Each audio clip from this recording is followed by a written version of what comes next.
Kate نہیں لگے اور وہ شارپ کی شارپ رہے.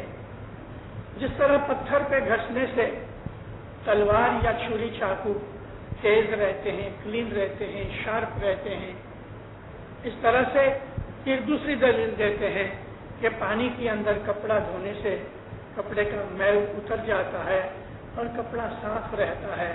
اسی طرح سے منیور گنان اجلا، مومن کا جو دل ہے وہ گنان سے صاف رہتا ہے.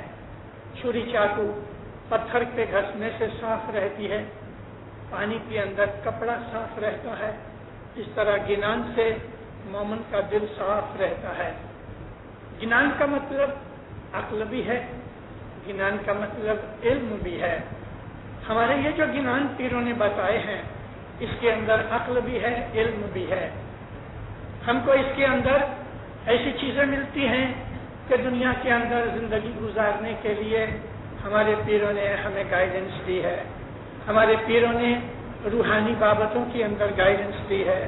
ہمارے پیروں نے موت کے بعد ہماری حالت کے لیے ہمیں گائیڈنس دی ہوئی ہے کہ تمہاری عاقبت سدھرے، تمہاری آخرت اچھی ہوئے، مرنے کے بعد وہ جو روحانی جیون ہے وہ تمہارا اچھا ہوئے، اس کے لیے بھی ہمیں گائیڈنس دی ہوئی ہے.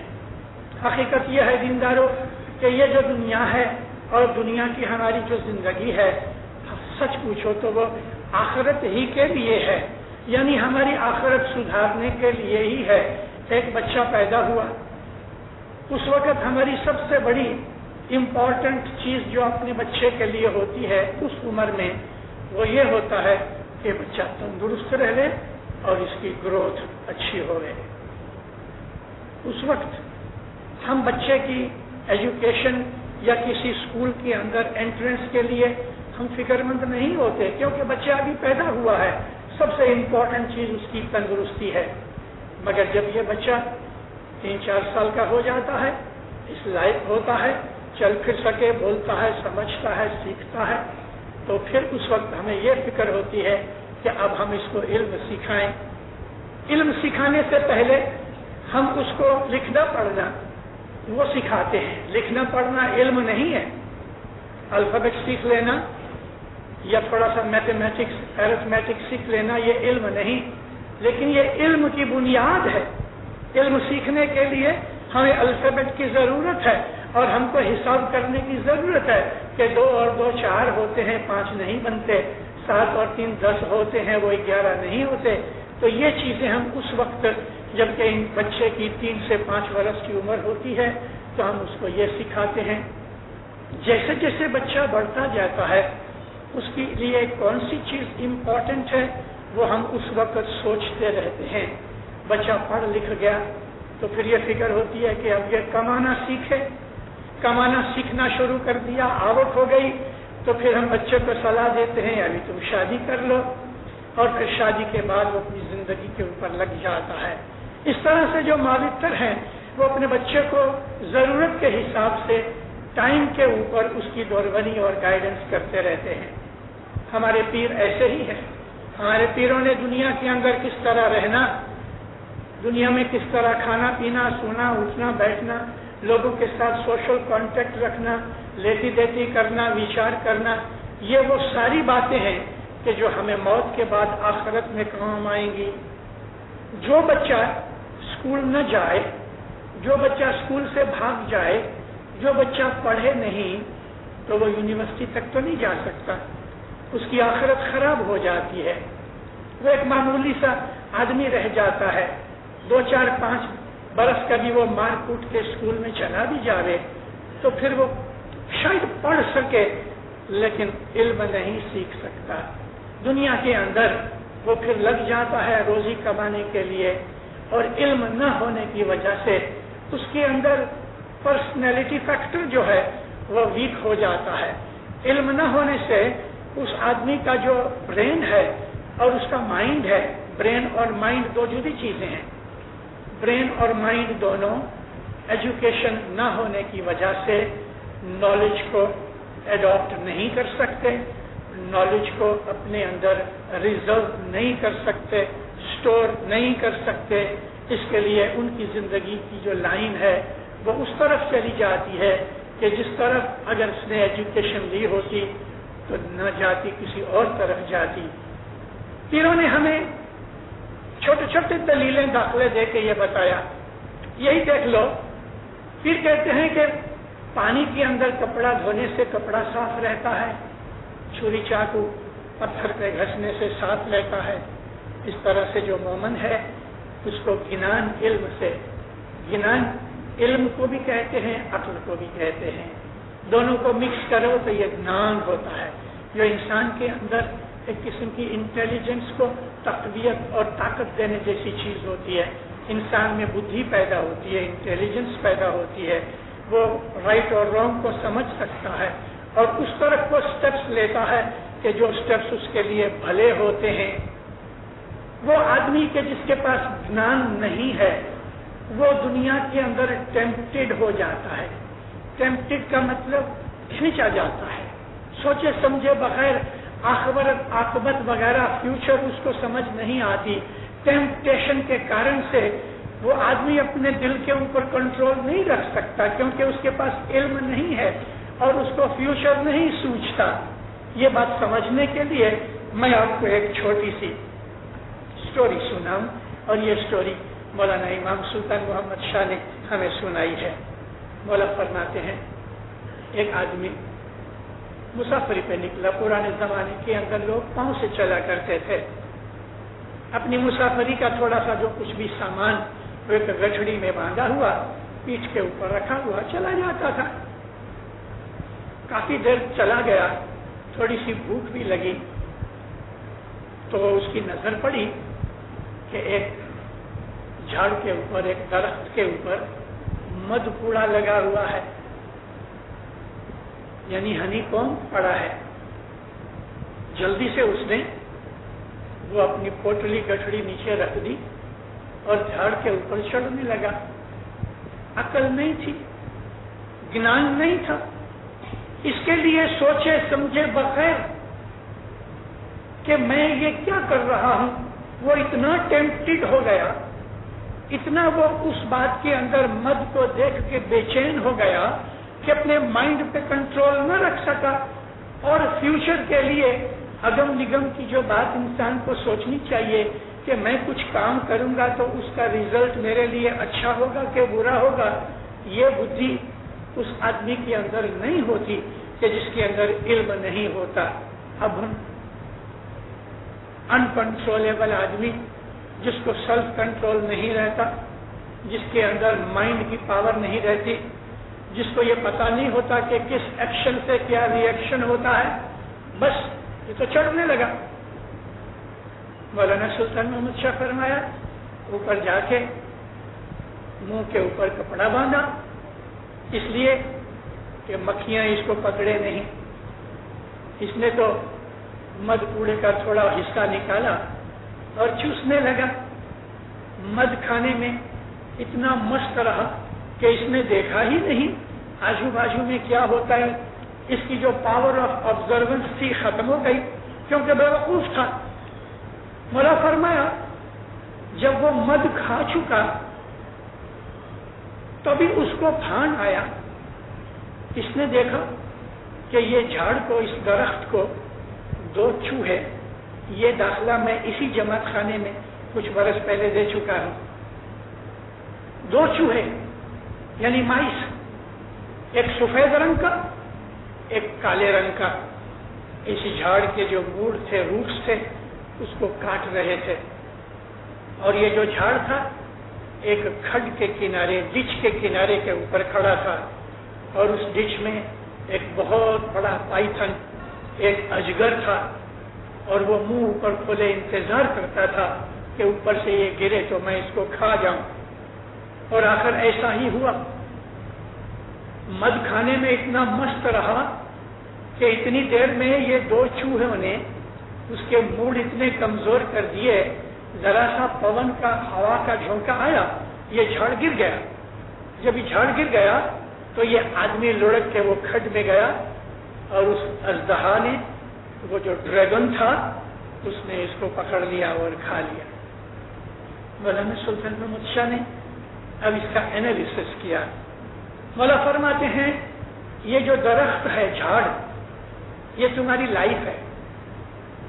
اس کے جو موڈ ہیں، یعنی تمہاری جو جان ہے، سانس تو سانس چلتا ہے نا، یہ ہمارے لائف کے موڈ ہیں، جس کو دن اور رات دو اندر، دو چوہے کاٹ رہے ہیں. ہر ایک رات گزر جاتی ہے تو ہماری لائف کا ایک رات، ایک اتنا پورشن ختم ہو گیا. دن کا وقت گزر جاتا ہے تو ہماری لائف میں سے اتنا ٹائم گھٹ گیا. تو رات اور دن کے یہ دو اندر، یہ دو چوہے ہماری لائف کو کاٹ رہے ہیں. اور ہم لوگ مسافر ہیں اس دنیا کے اندر. ہم رہنے کے لیے نہیں آئے، ہم تو اس دنیا میں سے پسار ہو رہے ہیں. ہماری منزل تو آخرت ہے، لیکن ہم دنیا کے لالچ میں، یہ جو مد ہے نا دنیا کا، کھانا پینا، کپڑا لتا، عیش آرام، بھبکا، موج شوق، یہ ٹیمپٹیشن نے ہم کو اندھا کر دیا اس آدمی کی طرح کہ جس نے یہ سوچا نہیں کہ میرا انجام، میرا اینڈ کیا ہوگا. کیونکہ بے وقوف تھا، علم نہیں تھا، لمبی بدھی نہیں تھی، فار سائٹڈ نہیں تھا، فیوچر کو سوچنے کی طاقت نہیں تھی. تو ہوا یہی کہ دو چوہوں نے اس کی لائف کو کاٹ کے ایسا کمزور کر دیا کہ ملک الموت کا ایک جھپاٹا پون لگی، یہ درخت گر گیا. مولا کہتے ہیں یہ جو کھڈ ہے وہ قبر ہے تمہاری، اور اندر وہ جو اجگر ہے وہ تمہارے گناہ، تمہارے بد اعمال ہیں کہ جو تم کو برباد کر دیں گے، تم کو آگ میں جلا دیں گے. ڈریگن کے منہ سے فائر نکلتی ہے لوگ کہتے ہیں. میں نے کبھی ڈریگن دیکھا نہیں ہے، لیکن جو ڈریگن پرانے زمانے کے اندر ایسا ایک جانور ضرور تھا کہ جس کے منہ سے آگ نکلتی تھی، ایکسٹنکٹ ہو چکا. لیکن یہ ڈریگن مولا فرمایا موت ہے جو تم کو نگل لیتی ہے اور وہاں تم کو اس جگہ پہنچاتی ہے کہ جس کے تم لائق ہو. اے انسان، اس دنیا کے اندر گنانی بنو، سمجھدار بنو. اس دنیا کے اندر کتنا جئیں گے؟ کتنا؟ بہت جئیں گے، 100 برس جئیں گے. 100 برس تو کوئی جیتا ہے. ایوریج لائف 60 اور 80 برس کے بیچ میں ہے، اور وہ بھی ڈفرنٹ ملکوں کے اندر عدل بدل ہوتی رہتی ہے. تھرڈ ورلڈ کنٹریز کے اندر ایوریج ایج نکالی گئی یونائٹڈ نیشنز کے ہیلتھ آرگنائزیشن نے between 44 and 48 years. Third world country, پانی گندا، ہوا گندی، انوائرمنٹ گندی، جگہ جگہ گاربیج پڑا ہوا، پسینہ آتا ہے، کپڑوں سے بو آتی ہے، ارد گرد کا جو کچھ بھی ماحول ایٹماسفیئر ہے وہ اتنا کلین نہیں. ہم اپنے درختوں کو جلا دیتے ہیں. یہ ساری چیزیں انوائرمنٹ کو پولیوٹ کرتی ہیں. ان ملکوں کے اندر گرمی ہونے کی وجہ سے بھی انسان کی عمر گھٹ جاتی ہے، کیونکہ گرمی سے ہماری انرجی زیادہ ڈسپیٹ ہوتی ہے. وہ ملک کے جو ویسٹرن کنٹریز کے اندر ایڈوانس ملک ہیں، وہاں بہت اچھے ہیلتھ کی آرگنائزیشن وغیرہ ہیں، جیسے کہ کینیڈا ہے، امریکہ ہے، اور اس طرح سے نارتھ یورپ کی کنٹریز ہیں، particularly Sweden and Denmark, Norway, جن کو اسکینڈینیوین کنٹریز کہتے ہیں.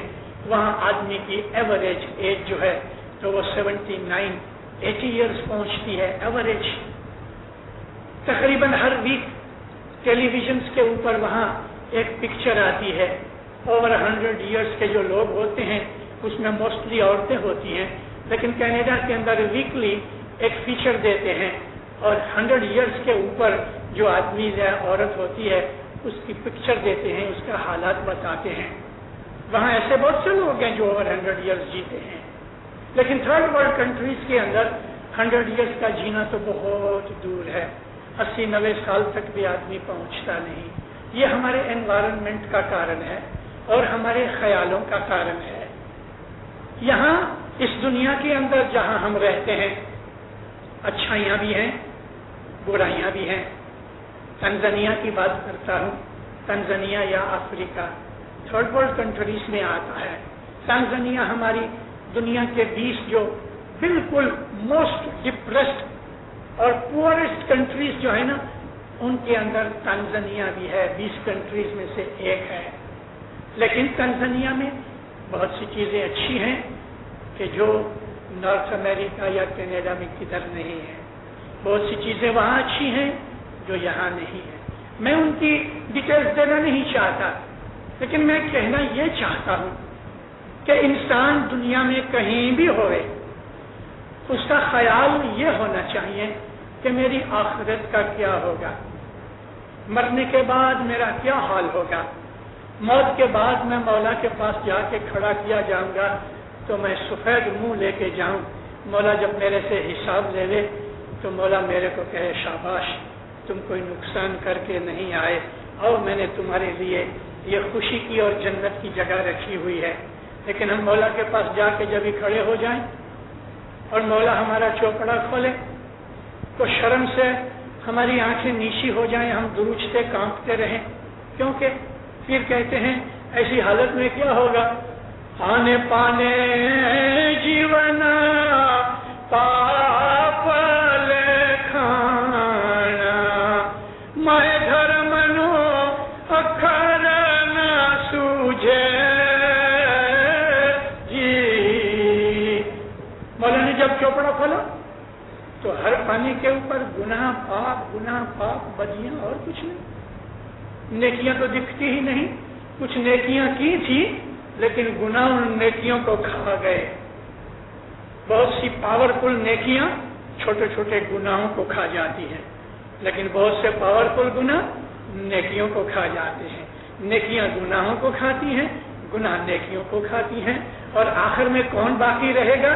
اگر نیکیاں کمزور اور تھوڑی ہیں تو نیکیاں ختم ہو جائیں گی، گناہ ہی رہ جائیں گے، اور اگر گناہ کمزور ہے اور نیکیاں پاورفل ہیں تو نیکیاں سب گناہوں کو کھا جائیں گی اور بعد میں نیکیاں رہ جائیں گی۔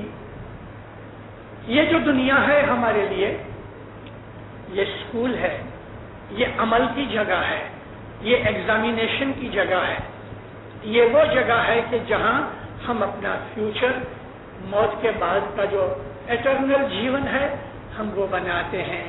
مولانا حضرت امام سرکار شاہ کریم صلوات اللہ علیہ کے کتنے ہی ایسے فرمان ہیں دینداروں۔ مولا فرمایا کہ تم آخرت کا خیال کرو۔ یہ دنیا کے اندر مولا فرمایا انسان کی دو چیزیں ہیں، ایک وہ ہے کہ جو دنیاوی لائف ہے، اور دنیاوی لائف 70 80 کے 90 برس کی ہے۔ مولا فرمایا دوسری تمہاری روحانی لائف ہے جو اٹرنل ہے، وہ اٹرنل لائف جو ہے وہ ہمیشہ رہنے والی ہے۔ یہ جو ایٹرنیٹی ہے یعنی کہ جس کی کبھی بھی اینڈ ہونے والا ہی نہیں، وہ ہماری روحانی زندگی ہے، وہاں ہم کو ہمیشہ رہنا ہے۔ اگر یہ 70 80 کے 100 برس کی زندگی ہم نے ادھر ٹیمپٹیشن کے اندر، گناہ بدیوں کے اندر، موج شوق کے اندر گزار دی تو وہ ایٹرنل لائف ہماری خراب ہو جائے گی، ہمیشہ کے لیے خراب ہو جائے گی، اس کو پھر سدھارنا مشکل ہوگا۔ مگر یہاں کا بھی ہم نے دکھ اٹھا لیے اور یہ دکھ اٹھا کے ہم نے اپنی آخرت بچا لی تو یہ زندگی تو گزر ہی جانے والی ہے، مگر وہ ایٹرنیٹی ہمارے لیے ہاتھ کھول کے ایک ایسی ماں کی طرح کہ جس کا بچہ دور چلا گیا تھا، اب وہ ماں کے پاس بھاگتا آیا ہے تو ماں اس کے لیے ہاتھ کھول کے انتظار کر کے بیٹھی ہے، اس کو اپنے سینے سے لگا لیتی ہے۔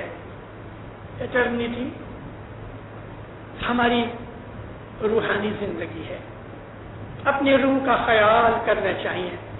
ہم اسماعیلی کوئی ایک سوسائٹی نہیں، ہم ایک نیشن نہیں، ہم ایک گروپ نہیں، ہماری کوئی کلب نہیں، یہ تو ایک مذہب ہے، اسماعیلی مذہب ہے۔ اسماعیلی طریقہ روحانی طریقہ ہے، اسماعیلی طریقہ باطنی طریقہ ہے۔ اس کو گروپ یا کسی ایک سوسائٹی یا کلب کی طرح ڈیل مت کرو، اس کے ساتھ یہ مذہب ہے اور مذہب کے ساتھ مذہب کی طرح چلنا چاہیے۔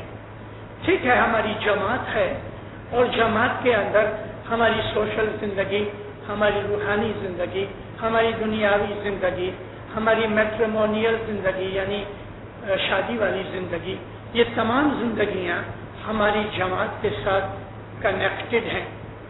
ہم ایک دوسرے کے ساتھ بدھے ہوئے ہیں، ہم ایک دوسرے کے روحانی بھائی بہن ہیں، ہم ایک دوسرے کے ساتھ حضرت امام کے نام سے اور حضرت امام کے تھرو سے اپنے اس اسماعیلی مذہب کی ریت سے بندھے ہوئے ہیں. ہم ایک دوسرے سے چھوٹے نہیں ہو سکتے. ہمارا حال ایسا ہے کہ ایک ایک اینٹ کر کے جس طرح ایک بلڈنگ بنائی جاتی ہے، ایسا ہی ایک جماعت جو ہے وہ چھوٹے موٹے بڑے امیر غریب تندرست بیمار سب آدمیوں سے مل کے ایک جماعت ایک بلڈنگ کی طرح بنی ہوئی ہے. ایک بھی اینٹ اس میں سے اگر نکل جائے تو دوسری اینٹیں کمزور ہو جاتی ہیں. ہماری جماعت ایک فیملی کی طرح ہے. ہماری جماعت ایک بلڈنگ کی طرح ہے کہ جس کے اندر ہر ایک اسماعیلی اپنا پارٹ ادا کرتا ہے. ایسا ہمیں کوئی کام نہیں کرنا چاہیے کہ جس سے ہماری جماعت کو نقصان ہوئے. مجھے بہت خوشی ہے اس بات کے لیے کہ تنزانیہ کے اندر جماعت میں خاص طور پہ ینگسٹرز کے اندر جماعت کی سیوا کرنے کی بھاونا بہت اچھی ہے. یہ ہمارے لیے ایک فخر کی بات ہے، بہت اچھی چیز ہے یہ. لیکن صرف جماعت کی سیوا کرنا، چٹائیاں اٹھانی، کرسیاں رکھنی، جھاڑو نکالنا، پانی پلانا اور کچھ کام کاج کرنے والنٹیئر کی طرح کے بھائیاں اور بھائی سب لوگ اعلیٰ درجے کی چیز ہے. لیکن صرف یہ سیوا ہی کوئی مذہب نہیں ہے. یہ سیوا ہی کرنے سے نجات نہیں ملے گی.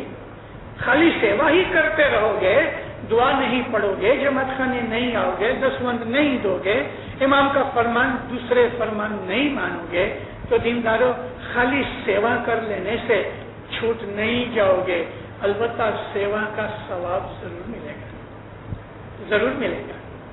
لیکن سیوا کا ثواب عبادت کے بغیر، دسوند کے بغیر پھلے گا نہیں. سیوا ضرور کرو، بڑی اچھی چیز ہے. دوسرے کی مدد کرنا ایک عبادت کے درجے کی طرح ہے. دوسرے کی مدد کرنے سے خدا راضی ہوتا ہے. مگر وہ آدمی جو دوسروں کی مدد کرے، جماعت کی سیوا کرے، کسی کے کام آوے، وہ کبھی دسوند دے برابر، وہ صبح کی عبادت برابر کرے، وہ 3 وقت کی دعا برابر پڑھے، وہ جماعت خانے کی حاضری برابر دے، وہ مولا کے فرمان کے اوپر اپنی روزی کماوے اور اپنا جیون گزارے، تو دینداروں سیوا اس آدمی کو 4 چاند لگا دیتی ہے. سیوا اس کے لیے بہت کام آتی ہے.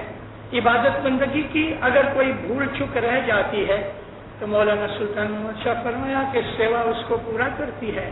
لیکن سیوا امام فرماتے ہیں ایک تالیقے میں، مولا فرمایا اگر سیوا ہی کرتے رہو گے اور عبادت نہیں کرو گے تو تم کو فخر آ جائے گا، تم کو پرائڈ آ جائے گا اور گر پڑو گے. تمہاری سیوا کرنے پر بھی تمہیں کچھ نہیں ملے گا. کیوں کہ پرائڈ آ جائے گا. سیوا کی بھاونا ہی یہ ہے کہ انسان ہمبل بنے. سیوا کا مطلب ہی یہ ہے. سنسکرت زبان کا لفظ جو سیوا ہے، عربی زبان کے اندر ہم اس کو عبادت کہتے ہیں. سیوک یعنی سیوا کرنے والا، اور ادھر عابد کہتے ہیں عبادت کرنے والے کو. تو سیوا ہے وہ عبادت ہے. سنسکرت میں سیوا، عربی میں عبادت. سنسکرت میں سیوک، عربی کے اندر عابد یا بندہ. تو سیوا جو ہے بڑی اچھی چیز ہے. مگر یہ سیوا وہ فرضوں کے اوپر پورا کرنے کے علاوہ ہے. یعنی اپنے پہلے فرض پورے کر کے پھر سیوا کرو. ایک سیوا ہے ادھر، یعنی جماعت کو پانی پلانا. میں ایک خالی مثال دوں. سیوا کے بہت پرکار بھی ہیں. جماعت کو پانی پلانا بہت بڑی سیوا ہے. مولا بہت راضی ہوتا ہے. اور میں نے ایک دفعہ اپنی آواز میں کہا تھا کہ ایک چھوٹا بچہ جو پانی پلاتا تھا، امام اتنا خوش ہوا تو فرماتے ہیں تم یہاں میری جماعت کو پانی پلاتے ہو، انشاءاللہ میں وہاں تمہیں حوض کوثر کا پانی اپنے ہاتھ سے پلاؤں گا. لمبی سٹوری ہے، میں نہیں سنا تھا. مولا بہت راضی ہوتے ہیں. اچھا اب پانی پلانے میں ہی رہو اور دعا نہ پڑھو تو کیا دعا نہ پڑھنے کا جو گناہ ہے، جماعت کو پانی پلانے سے وہ گناہ دھلتا نہیں. وہ گناہ تو رہنے ہی والا ہے. جماعت کو پانی پلا کے تم دعا نہ پڑھو تو یہ ثواب ضرور ملے گا، لیکن دعا نہ پڑھنے کے گناہ معاف نہیں ہوگا. دعا ایک ایسی چیز ہے کہ جس کے لیے مولانا سلطان محمد شاہ فرمایا کہ پیر کو بھی دعا معاف نہیں. پیر کو بھی. مولانا امام سلطان محمد شاہ 1938 میں بامبے آئے. بامبے آئے اس وقت دنیا بھانے پرنس صدر الدین صاحب کی عمر 5 برس کی تھی. 4.5-5 برس کی. لڑائی نہیں لگی تھی ابھی تک جنوری 1930 کے اندر.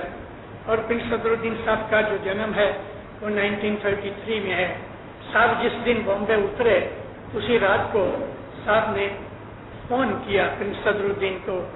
جب فون پر آئے تو مولا پوچھتے ہیں اپنے لڑکے کو کہ صدری have you said your prayer? تم نے دعا پڑھی؟ اس نے کہا ہاں ڈیڈی میں نے دعا پڑھی. پرنس صاحب کو امام سلطان محمد شاہ صدری بلاتے تھے حالانکہ نام صدر الدین ہے. اپنے بیٹے کو فون کیا پہلے ہی دن کہ تم نے دعا پڑھی. ایک اور ایسی جگہ تھی کہ جہاں امام فرمایا کہ پیر کو بھی دعا معاف نہیں ہے، یعنی پیر بھی روز دعا پڑھتا ہے. اگر پیر کو دعا معاف نہیں تو ہم کو دعا معاف ہوگی؟ اس جماعت کے اندر میں آپ کے مائنڈ ریڈ کر رہا ہوں. الحمدللہ آپ میں سے آدھے ایسے لوگ ہیں کہ جو روز 3 دعائیں نہیں پڑھتے. مگر میں نہیں کروں گا. جماعت میں آدھے لوگ ایسے ہیں کہ جو 3 دعائیں برابر نہیں پڑھتے. یہ ایک بری بات ہے. یہ ایک بری بات ہے کیونکہ مذہب کی فاؤنڈیشن یہ ہے. اگر دعا ہی برابر نہیں پڑھتے تو جماعت کو پانی پلاؤ کہ اس کی جوتیاں رکھو کہ کسی کا کام کر دو، تو یہ گناہ وہ سیوا معاف نہیں کرا سکے گی. لیٹ پڑھتے ہو بھلے پڑھو، بغیر پڑھو. خاص طور پہ صبح کی دعا. صبح کی دعا تو بہت سے لوگ نہیں پڑھتے، اس لیے کہ صبح کی دعا کے اندر انسان سویا ہوتا ہے. رسول اکرم کے حضور کے اندر ان کے ایک صحابی نے پوچھا یا نبی میں انسان ہوں، کبھی کبھی غافل ہو جاتا ہوں، میرا گھر دور ہے اور اوپر بانگ اذان جو ہے میں سنتا نہیں ہوں، تو یا نبی میں کبھی کبھی نماز بھول جاتا ہوں. حضور نے کہا اے شخص ڈرو اس خدا سے کہ جس نے تجھے کھانا دیا ہے، جس نے تجھے روزی دی ہے. تم اس کے شکر گزاری بھی نہیں کرتے. دعا پڑھنا، نماز پڑھنا خداوند عالمین کی شکر گزاری ہے کہ میرے مولا تو نے مجھے کھانا پینا روزی رزق دی، میرا سر تیرے پاؤں میں پڑا ہے، یہ شکر گزاری ہے. نبی فرمایا اے شخص جبھی بھی تیرے کو بھولی ہوئی نماز یاد آوے پڑھ لو، پڑھ لو، لیکن پڑھو. چھوٹی عمر سے یہ عادت ڈالنی چاہیے کہ صبح جب آنکھ کھلے تو پہلا کام مولا کو یاد کر کے آنکھ کھلتے ہی یعنی کہو، سلوات کہو اور بیٹھ کے دعا پڑھ لو. ادھر ہی پتھاری کے اوپر ہی دعا پڑھنے کے بعد پھر باہر نکلو، دعا پڑھ لو. کبھی لیٹ ہو گئے کوئی بات نہیں، لیکن پڑھو. 3 وقت کی دعا بہت ضروری ہے. 3 وقت کی دعا سے ہم کو طاقت ملتی کہ ہم گناہوں سے بچتے ہیں. شکر گزاری ہوتی ہے کہ خدا ہم پہ راضی ہوتا ہے. ہمارے انتکرن کے اندر فائدے ہوتے ہیں. ہمارا مزاج، ہمارا ٹیمپر ٹھیک رہتا ہے. ہمارے اندر اچھائیاں، نیکیاں اور بھلی عادتیں پیدا ہوتی ہیں. دعا میں دھیان لگا کے پڑھنے سے خدا راضی ہوتا ہے.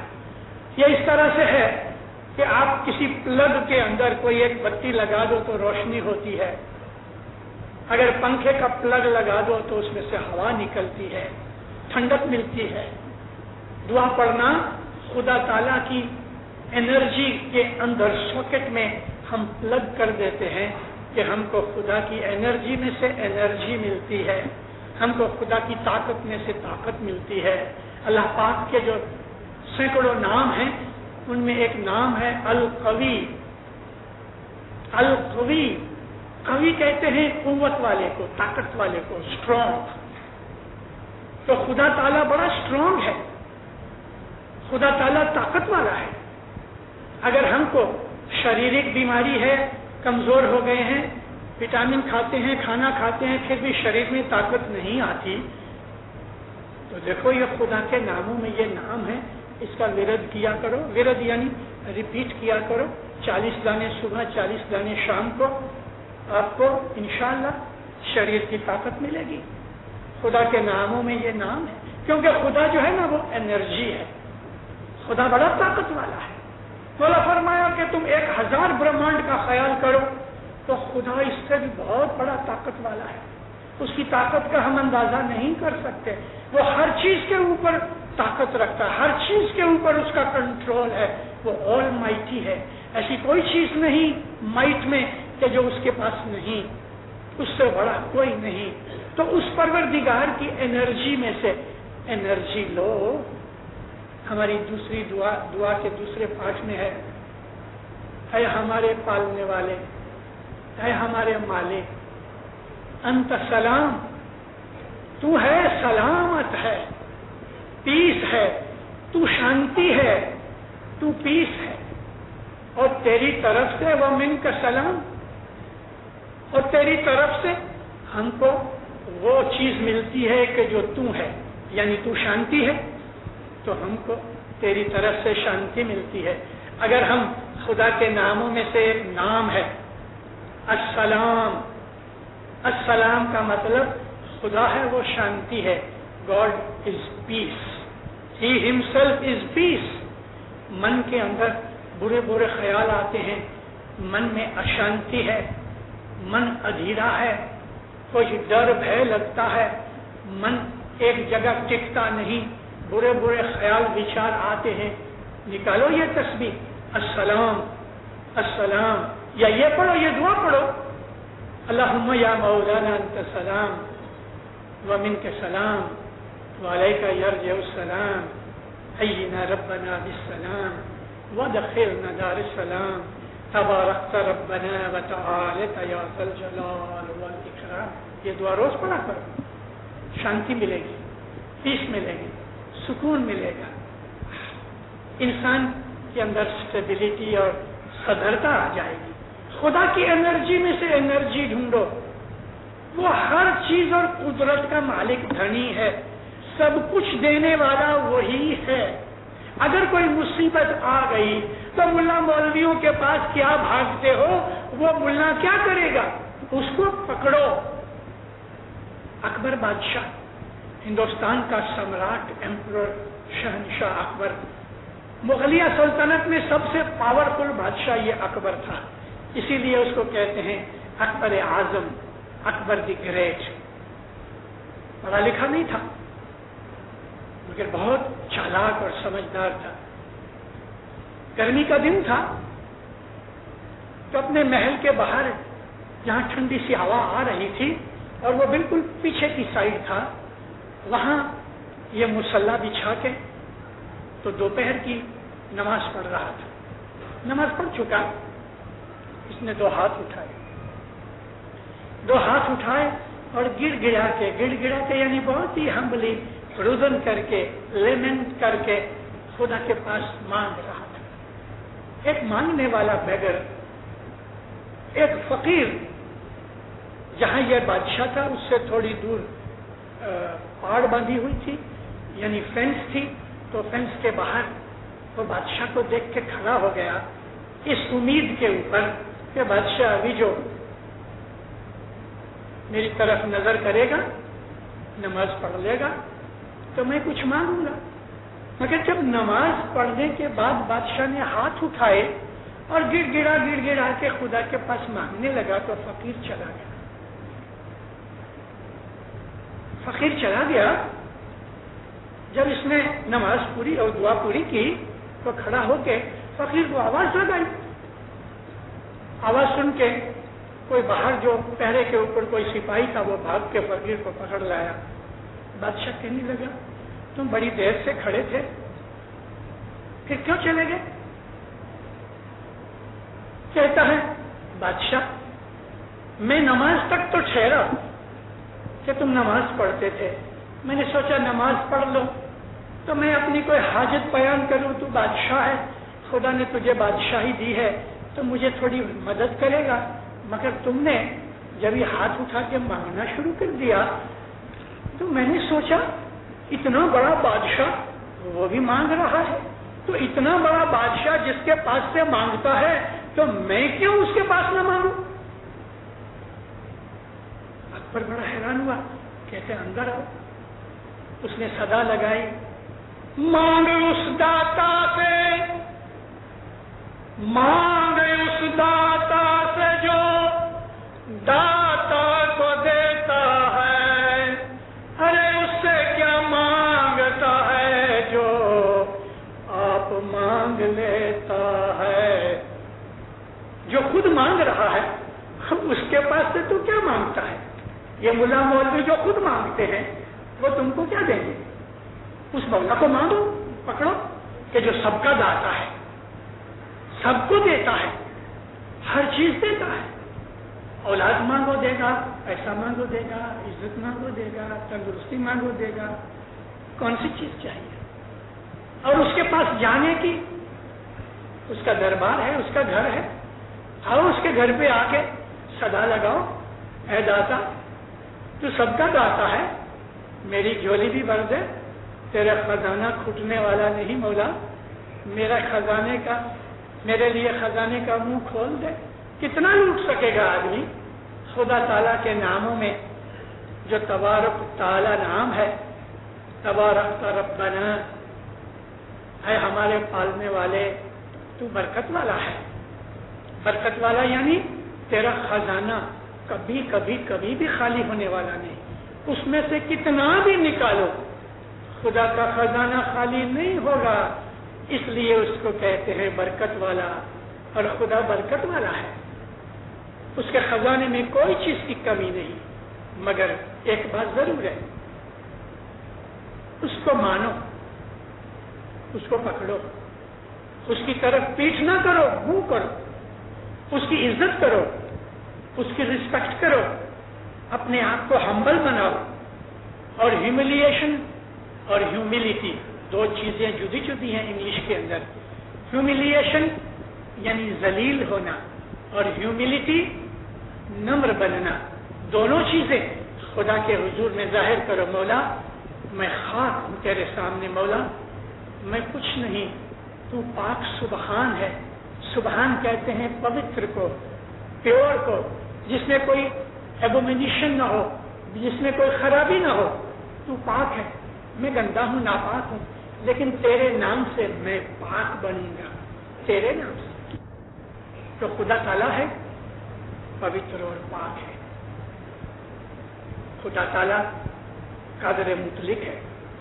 خدا تعالیٰ رحیم ہے, وہاب ہے, بخششیں دینے والا ہے, رحمان ہے, فضل کرنے والا ہے, مانگے بغیر دینے والا ہے. اس پروردگار کے پاس آؤ, اپنے دل کے اندر علم گنان حاصل کر کے, خدا کی سمجھ اور معرفت حاصل کر کے عبادت کرو, جماعت کی خدمت بھی کرو, بزنس بھی کرو, نیک اعمال کرو, 10 وقت سکریت میں پورے رہو, اور اس طرح اپنی زندگی گزارو کہ جب موت کا بلاوا آوے تو ہمارے لیے خود مولا ایروپلین لے کے آوے اور ہم کو بٹھا کے لے جاوے. ایسا نہ ہوئے کہ ایسے فرشتے بھیجے کہ جس کو دیکھ کے ہی موتر نکل جاوے اور ڈر کے مارے ہماری جان بھی نکل نہ سکے. اور جان ایک دن ضرور نکلے گی. تو دینداروں, اپنے مذہب کو سمجھ کے اپنے مذہب کے اوپر عمل کرو, محبت اور پیار اور عزت آبرو رکھو, مذہب کی رسپیکٹ رکھو. یہ بہت بڑی اعلیٰ درجے کی ضرورت ہے مذہب کی. حضرت امام کی محبت میں رہو, دین و دنیا کی بلائیں آفتیں دور ہو جائیں گی انشاءاللہ. مولا آپ کی نیک امیدیں پوری کرے, مولا حقیقتی سمجھ دے, بدیوں گناہوں نافرمانیوں سے بچاوے, دین و دنیا کی بھلائیاں نیکیاں رحمتیں بخششیں آبادیاں برکتیں دے. مولانا حضرت امام آپ کے اوپر راضی ہوئے, آپ کی جان مال میں, آل اولاد میں, آبرو عزت میں, روزی روزگار میں, تندرستی میں, ایمان میں, عزت میں برکت دے. آپ کی دعائیں قبول کرے, حق کے اوپر رکھے, اور مولانا حاضر امام کی فرمان برداری میں ہمارا جیون جاوے. ظاہر و باطن مولا دیدار نصیب کرے. ہے جی